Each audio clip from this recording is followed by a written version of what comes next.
Άρια ικανότητα στα αθλητή και έτσι θα έχει την ευκαιρία να τη δούμε και στην Αθήνα σε επίσημους και μεγάλους αγώνες. Υπέρει τη Λάνη,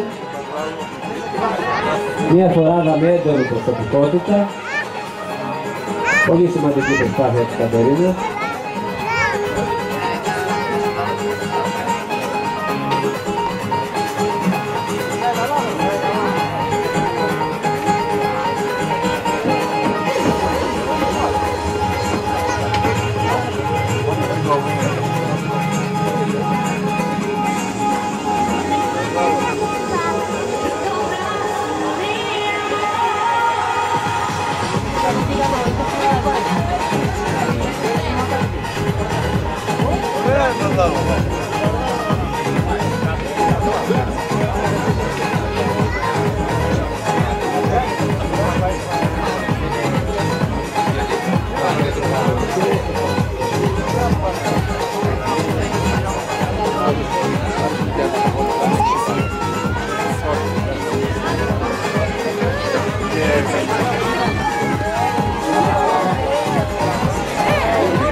Μπράβο Κατερίνα. Όπως είδατε, η φοράδα αυτή η Λάνη έχει έντονη προσωπικότητα, είναι ζεστό άλογο όπως λένε. Παρ' όλα αυτά η Κατερίνα την είδε πολύ ωραία και βγάλανε μια ωραία άπτεστη διαδρομή με ένα καλό χρόνο, 59 δευτερόλεπτα και 72. Τώρα είμαστε στο νούμερο 7, την Κατερίνα την Βασίδα και την Λάνη.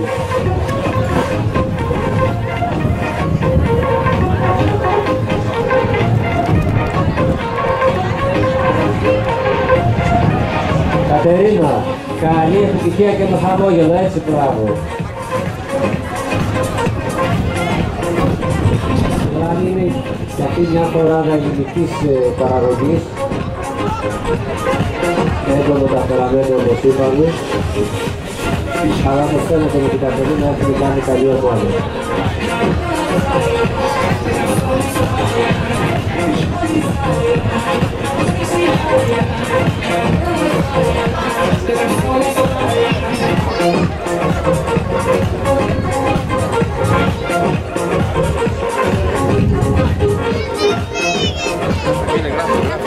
Κανονικά.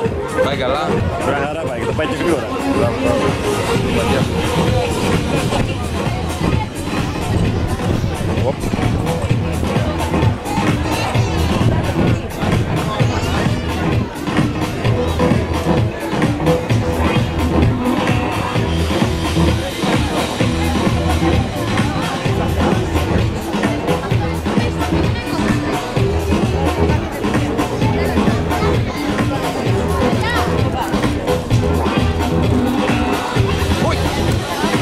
Μια χαρά.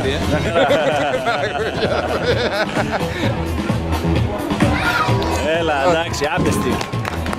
Κατερίνα, θα σου πω. Κοίταξε πίσω, πρόσεχε, αυτό δεν το κάνουμε ποτέ, γιατί μπορεί να έχεις κάποιο ατύχημα από κλάβο. Πήχασες πάρα πολύ ωραία κατά τα άλλα. Η Ρασίδα Κατερίνα με τη Λάνη. Έλα Κατερίνα, σε περιμένουμε όλοι. Άντε ρε Κατερίνα. Όπως έχω ξαναπεί, η Λάνη είναι ένα καινούριο άλογο για την Κατερίνα και γενικά είναι καινούριο άλογο, δεν είναι ένα μεγάλο άλογο στην ηλικία, ιδιαίτερα απαιτητικό ζώο και κάνει ό,τι καλύτερο μπορεί η Κατερίνα μαζί της. Καλή επιτυχία Κατερίνα. Ώρα τώρα πάλι αυτό.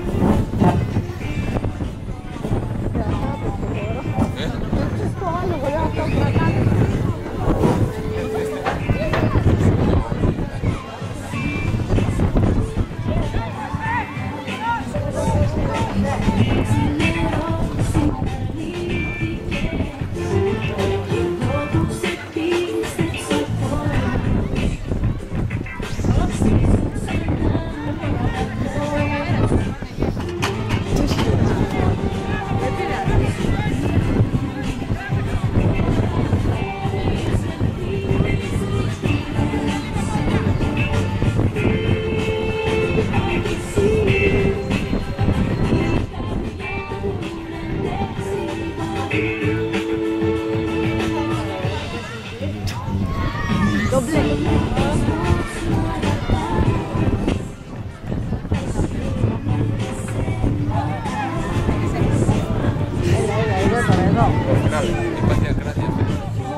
Έλα, πάμε. Δώσ' της. Ωραία. Μπράβο, μίλα του.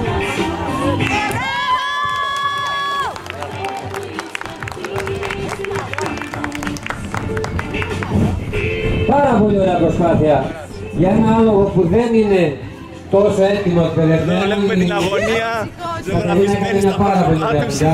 Και πραγματικά δεν πολλοί άνθρωποι δεν πιστεύουν στον χώρο μας στα χρωματιστά άλογα. Παρόλο που την διεθνή υποπαραγωγή έχει μπει το χρωματιστό άλογο με πάρα πολύ καλά αποτελέσματα. Ωστόσο είδαμε τη Λάνη να κάνει πάρα πολύ καλή δουλειά και να βοηθάει την Κατερίνα αυτή τη στιγμή. Μπράβο. Πάρα πολύ ωραία συμμετοχή.